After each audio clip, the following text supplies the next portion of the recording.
Hello there and welcome to A-Level Further Maths. Here we're looking at simple harmonic motion, so we can answer questions from exercise 8b.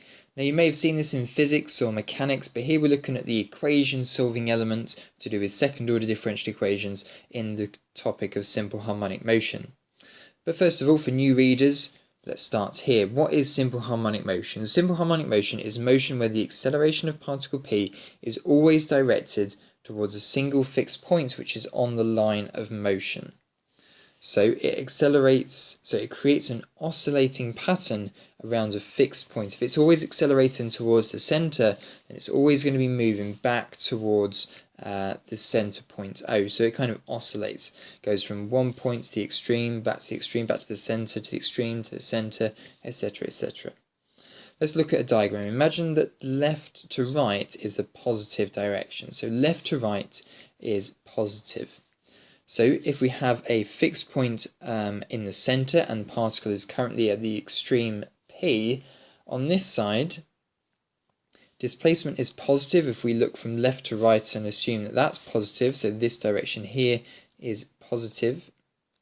Then displacement is positive, but what's going to happen is it's going to be accelerating back inwards towards the fixed point. So acceleration is going to be negative. Again, if we were to put the particle on the left, if it's on this side, then the displacement is going to be negative. On this side, if to the right it's positive, and acceleration will be going in towards the fixed point, so that will be positive. So we always have a different sign between the displacement and the acceleration. The acceleration is always directed towards the centre point and increases in size as the distance does. So what we can say then is so that if the particle is further from the centre, the acceleration towards the centre will be larger. So the further it moves away from the centre, the more acceleration is pulling it back in to the origin O. It's a bit like being on a piece of elastic. Like the further you are away from the fixed point, the more the elastic wants to pull you in. So as it passes through the centre, the acceleration changes direction. So as P, if we take this second diagram here, as P moves back in towards the centre, at this point here it will have no acceleration, and then but it will have some speed, so it will carry on going outwards this direction, and as soon as it's out of this direction on the right hand side here, there'll be an acceleration force kind of pulling it in towards the origin again. So it's always being pulled in to this origin fixed point here. Okay, so how do we put this simple harmonic motion into a formula then? So we use the formula to link acceleration of the particle and the displacement from the centre point. So it's x double dot, that means acceleration, equals minus omega squared t. This w here, it's w on the PowerPoint, but it's more like an omega, the Greek letter O, equal and then x on the end. So it's the acceleration is equal to a negative proportion, so that omega squared here is just the constant of proportionality, times the distance away from that centre point. So acceleration, this is in Newton's notation, equals the negative of the constant of proportionality, and then the x is the displacement. So it's useful to note that when the negative sign isn't really with the omega, it just means that the displacement and acceleration are occurring in the opposite direction. So the acceleration will always be acting in the opposite direction to the displacement from the origin. Since omega squared is definitely positive, this allows each side of the equation to always have opposite signs. The dot notation is Isaac Newton's notation for calculus and is often still used in physics. So x, if you differentiate it once with respect to time, you get dx by dt. That's x dot. Differentiate it again with respect to t, and we get x, the second derivative equals x double dot, which is acceleration. You can also use the chain rule to write equivalent expressions like this. So if we have x double dot equals dv by dt, that's the differential of the velocity with respect to time. So we've differentiated v to get to a, and then we rewrite it using a little bit of chain rule stuff. So what we've introduced here is an x, so we've put a dx on the bottom and a dx on top, you can see that that would cancel out when we times the fractions back to each other. So we've just split up the fraction here with differentials with respect to x in there. And then dx by dt, remember, is v. It says so in the second line of the statements above. So it's v dx by dt. So this is x double dot equals v dv by dx. Okay, we'll use this one in the next slide, so it's helpful to remember this going forward. Okay, so let's have a look at it. The equation we just saw links acceleration and the displacement of the particle moving with simple harmonic motion. We can manipulate this equation to create links between other variables. So it's x double dot equals minus omega squared x. Let's replace x double dot with that little expression we had before, v dv by dx. So now what we've got here is a first order differential equation. We've got v's on both sides and we've got x's in two places as well. So let's multiply up by dx, and now we've got all of our v's on one side, x's on the other side. Let's now integrate both sides. What we're doing here is we're solving this equation to get a formula for v in terms of x. So we're differentiating both, so integrating both sides. Now v integrates to a half v squared, and this will equal minus a half omega squared x squared plus c. Let's now times, so what we're now going to do is let the maximum displacement be a. So the maximum displacement from the origin is going to be the letter a. So that's something that we're going to see over and over again, that the letter a is going to represent the maximum displacement from the origin. At this point, it's on a turning point, going outwards to coming back inwards, so the velocity is 0 as it is changing direction. So it would be at the extreme point here, just before it's gone along all of its, it's travelled along from here to here, then it's stopped and now it's going to come back inwards. So it's changing velocity from positive to negative, so its velocity is 0. So therefore c is going to equal half omega squared a squared. And then we put this all back into a formula and do a little bit of rearranging. Times by 2. We're going to get v squared equals minus omega squared x squared plus omega squared a squared.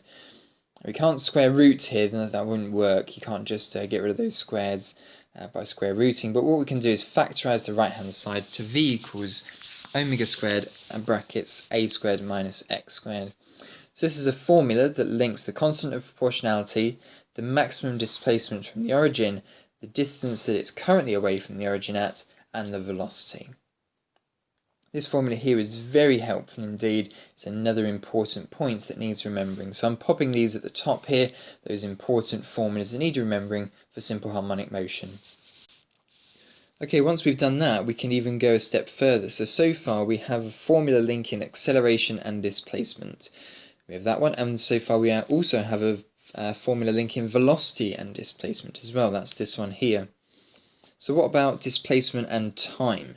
So can we work out a formula that gives us the displacement of the particle over a certain period of time?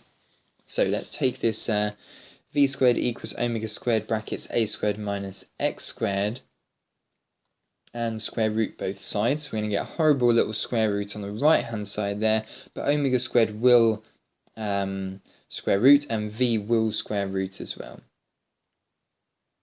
Let's now rewrite velocity as the differential of displacement. So that's the rate at which the displacement is changing, that is the velocity. And now let's start to manipulate this and move the a squared minus x squared over 1 to the power of a half onto the other side. And now we've got something that we can now integrate. Okay, so now we'll take integrals of both sides. And we've got a very horrible integral on the left hand side, but actually we've seen how to integrate this in previous chapters. So if we do a substitution of x equals a sine theta, then what will happen in the brackets is we'll get a 1 minus sine squared, which will turn into cos squared, where we can square root it. So if x equals a sine theta, then dx by d theta will be a cos theta, which means that dx is going to be replaced with a cos theta d theta in the above integral. So let's substitute that in the left hand side. So dx is going to be replaced with a cos theta d theta. On the bottom it's going to be a squared minus a squared sine squared theta all to the power of a half. Good, yeah, so we've substituted all of those in correctly, lovely. So let's now simplify what we've got on the left hand side. We've factorised out the a squared, but it's going to be a squared to the power of a half as a factor, so that can simplify out so that a can come out. And then 1 minus sine squared, well, that's just cos squared. So that's what simplified this integral here, that we've spotted that it's something minus x squared. Well, that could be replaced with sine, because 1 minus sine squared is cos squared. Okay, let's now do the square root on the denominator. That's going to be square root of a squared, that's just a, square root of cos squared, that's just cos, so it'll be a cos theta on the bottom, and look at that, it will nicely cancel out with the numerator. So cancel out top and bottom there, and it's going to be the integral of d theta, so that's just going to be theta. On the left hand side it's just going to be plus or minus omega t, and then plus c on one of the sides. And now let's rearrange the x equals a sine theta to get theta as a subject. So what we could do is now apply sine a sine to both sides. And there we are. So it's we can ignore the negative value of omega t here, because what we're looking for, it just represents the oscillation starting in a different direction, either left or right rather than right to left. So it doesn't really affect the question too much, it just affects the direction. But if we're just concentrating in one direction and make sure we set that to be positive, then the plus or minus will be cancelled out there. Resolving in the direction you want just means you take the positive value. Okay, and then remember that a sine theta is equal to x, so on the left hand side we're going to replace a sine theta with x, so it's going to be x equals a sine omega t plus c. And there we are, that's the formula that links displacement to time. So we can work out the displacement of the particle at a certain point in time by substituting it into this formula. And remember, A is always the letter that's representing the maximum amplitude of the simple harmonic motion. So x equals a sine omega t plus c. This represents the displacement of the particle from the centre in terms of t, the time. As sine is involved, the pattern is periodic and it oscillates like a sine graph. Remember that a is the amplitude of the motion, the greatest displacement from the centre. The amplitude is not the distance between the opposite extremes, it's the distance from the centre to one extreme. So it's effectively half of both the extremes. So therefore x is in between a to minus a. That makes sense. So it's the distance can be up to the amplitude of a or down to the amplitude of minus a. So we've got it going to a and minus a on both sides.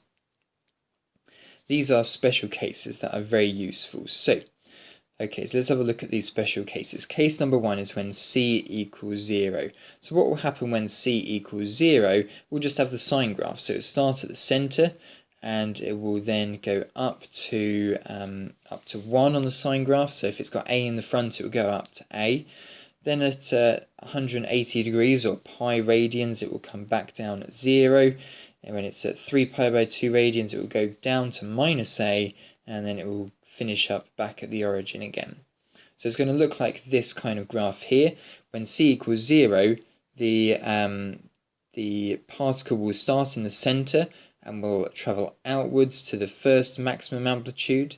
Then it will come back down into the centre again. So if we draw a little diagram here, one amplitude, negative amplitude, it will start in the centre, then it will go outwards, then it will turn round and come back inwards. So that's the first part of the graph here, that's the first half portion of the graph done there. And then it will go through this negative part of the graph here, where it has effectively a negative displacement, turns around, and then comes back again. So it doesn't go up or down by any amount. I'm just showing you that it always goes horizontally, but you've got two traces there. So it will go down, so that will be its maximum amplitude in the negative direction, and then back up to t, back up to the origin at this point here. So that's when c equals 0. So if the question says where it starts at the origin, then you know that this is the type of question you're working with, where it's a sine omega t. Okay. So you can use x equals a sine omega t for situations where the particle starts at the centre of oscillation. Ensure that you correctly interpret the direction you are resolving in. Okay, so when we go through some example questions and it says starting at the centre of oscillation, you use this formula here. Okay, so I'll just put it as an important point up there. X equals a sine omega t if the particle starts at the centre. Okay, let's now have a think about what else we could do with this c value. If c is pi by 2, for example, we have pi by 2 here, then if we calculate points in a similar way to before, we end up with the graph above, which is the same as a cos graph. So if we do that, we get a lovely cos graph. So we can use x equals a cos omega t for situations when the particle starts at one edge of the oscillation, i.e. it starts at a maximum value of x. Okay, so if it says it starts with being at a, either negative a or positive a at maximum amplitude, then we use x equals a cos omega t.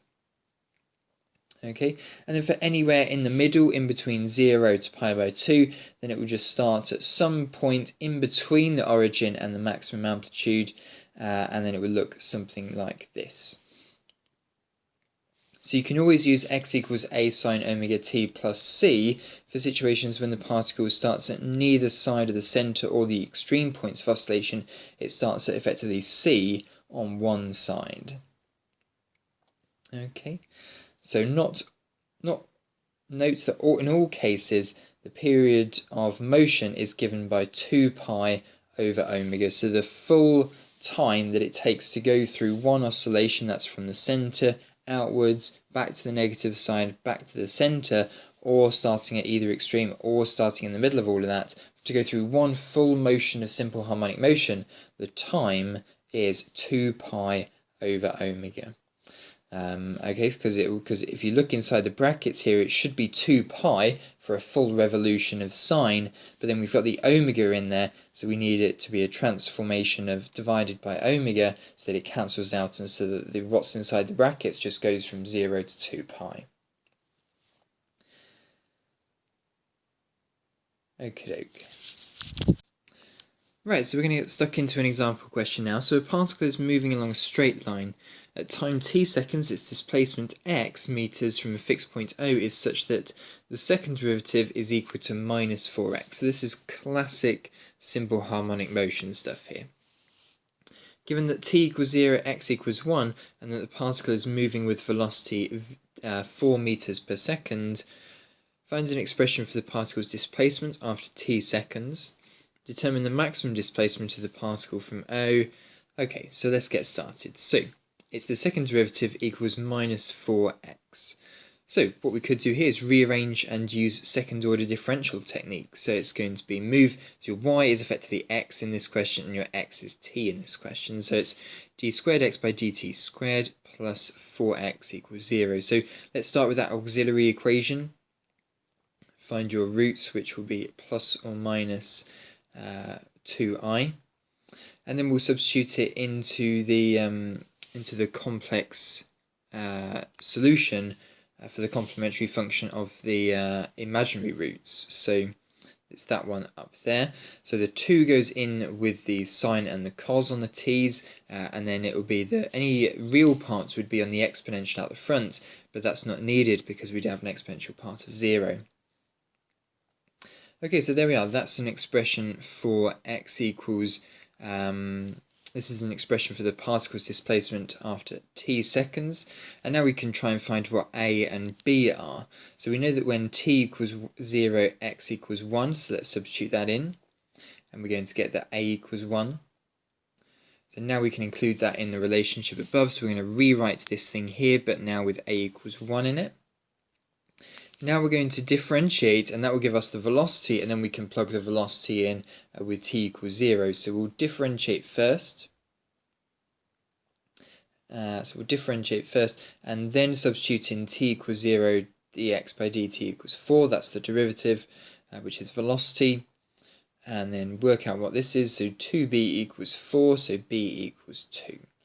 So there we are. So the final answer here for the part A, the expression of the displacement after t seconds, is x equals cos 2t plus 2 sine 2t.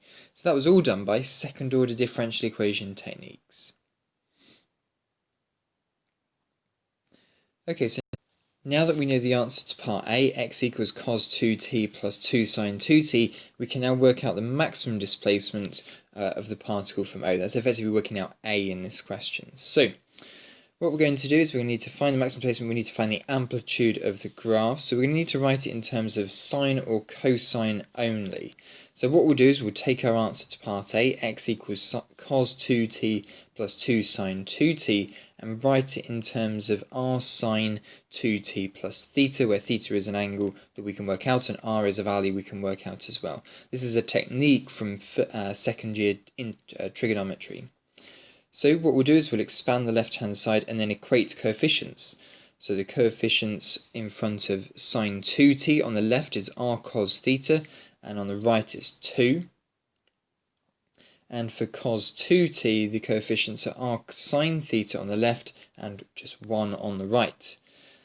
So now what we can do is we can now combine these. So we'll divide one equation by the other, the sine one by the cos one, and get that theta is equal to 0.4636, and then we can square root the sum of the squares of the two expressions to get cos squared plus sine squared equals 1, so that would leave us just with the r value, and then 2 squared plus 1 squared is 5, square root 5 is root 5. So the expression is going to be, could be represented then as x equals root 5 sine 2t plus 0.4636 dot dot dot. So what does that mean for the maximum displacement? That means it's going to be a maximum displacement of root 5, because that's the maximum value x can be, because the maximum value sine can ever be is 1. 1 times root 5 is root 5, so the maximum x can be is root 5. Okay, so let's move on to a second example. A particle P is attached to the ends of two identical elastic springs. This is really linking in with your mechanics stuff now. The free ends of the springs are attached to the 2 points A and B. The point C lies between A and B such that ABC is a straight line and A to B is not equal to B to C. The particle is held at C and then released from rest. At time t seconds, the displacement of the particle from C is x meters and its velocity is v meters per second. The subsequent motion can be described by the differential equation x double dot equals minus 25x. So the questions are: describe the motion of the particle. Given that t equals 0, x equals 0.4 and v equals 0, find x as a function of t. And part C is state the period of the motion and state the maximum speed of p. Right, okay, so moving on to the first one. So describe the motion of the particle. Well, we're given this equation for the movement of the particle P. So that is really clearly simple harmonic motion. So we'd write here, the particle moves with simple harmonic motion. So that's all you need to do for part A. Let's now move on to part B. So we've got x double dot equals minus 25x, and we need to work out x as a function of t. So that's back to our second order differential equation stuff. So rearrange it, rewrite x double dot as the second derivative, and then write out your auxiliary equation, solve your auxiliary equation, and you get m equals plus or minus 5i. So we know the answer for that, we've done it in the previous example, was x equals a cos 5t plus b sine 5t. Now let's put in t and x, and then v afterwards to work out what a and b are. So x is your 0.4, t is your 0 value. So then when we work that out, we get a equals 0.4. So now we can rewrite our initial equation with 0.4 in there. Now let's differentiate so that we can plug in v and t. Okay, so differentiated it, then we plugged in t equals 0, v equals 0, and we get b equals 0. So the answer to this question here then, the full relationship is just that x equals 0.4 cos 5t. Okay. So that's the formula for the function for x in terms of t. And moving on to part C, state the period of motion and state the maximum speed of p. So the period is always 2 pi over omega. Omega here is going to be the value 5, because that's what appears inside the... so yes, because it's when you match up the simple harmonic motion formula, we've got minus omega squared, and this is minus 25, so omega here is 5. So it's 2 pi over 5. It's 2 pi because that is the cycle of a cos or a sine graph, but then if we speed it up by magnitude 5, then it needs to be 2 pi divided by 5 as the period that it takes to go through that whole cycle of springing. Okay, to get the maximum speed, we can differentiate the relationships we worked out. So differentiate this one here, that would give us the velocity. And then we can work out what the maximum velocity is. Well, when the maximum sine can be is 1, so that would multiply together to make minus 2. So the maximum speed will be 2 meters per second. Okay then, so it's your turn to have a go at an example here. That's all we're going to go through today. So pause the video and give question 2 from exercise 8b a try.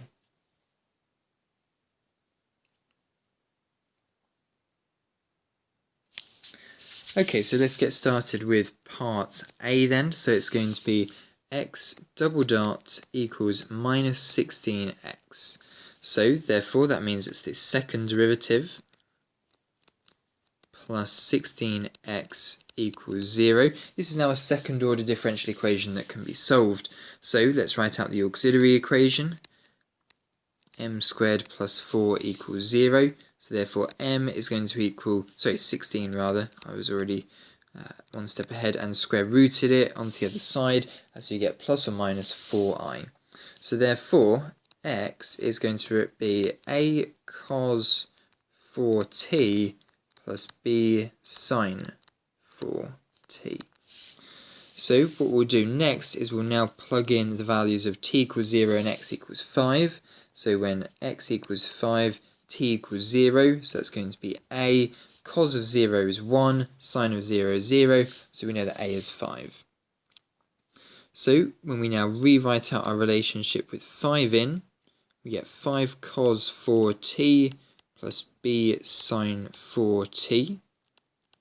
Now let's differentiate it so that we can work out what the b value is. So it's going to be minus 20 sine 4t. And then it'll be plus 4b cos 4t. Then let's plug t equals 0, x equals 2, x dot equals 2 in, that's v. So it's going to be 2 equals, that will be 0, and then this bit here will be 4b. So b equals a half. So therefore the answer to part A is going to be x equals 5 cos 4t plus a half sine 4t. Okay, and there we are, that's the answer to part A. Moving on to part B now, hence determine the period of motion and the maximum distance of the particle from O. So what we'll need to do then is we'll need to do we need to write it as r sine 4t plus alpha.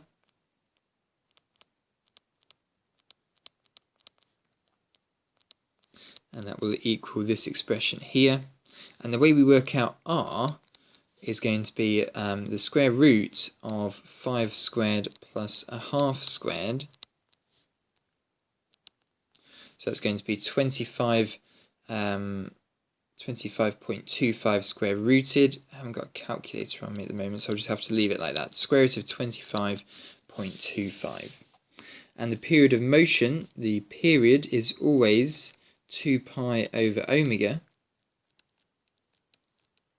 And omega here is the value 4, so it's going to be pi by 2 seconds.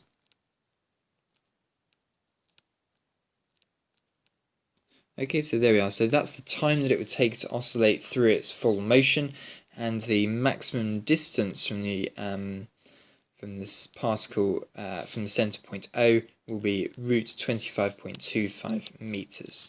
So there we are, that's all we're going to go through in this video then. That's exercise 8b. Make sure you have a go at plenty of the exam style questions. It's going to get harder in exercise 8c, so make sure you've understood the basics of simple harmonic motion and solving equations to do with simple harmonic motion from this chapter here before we move on to exercise 8c. So make sure you've practiced 8b. Thanks very much for watching.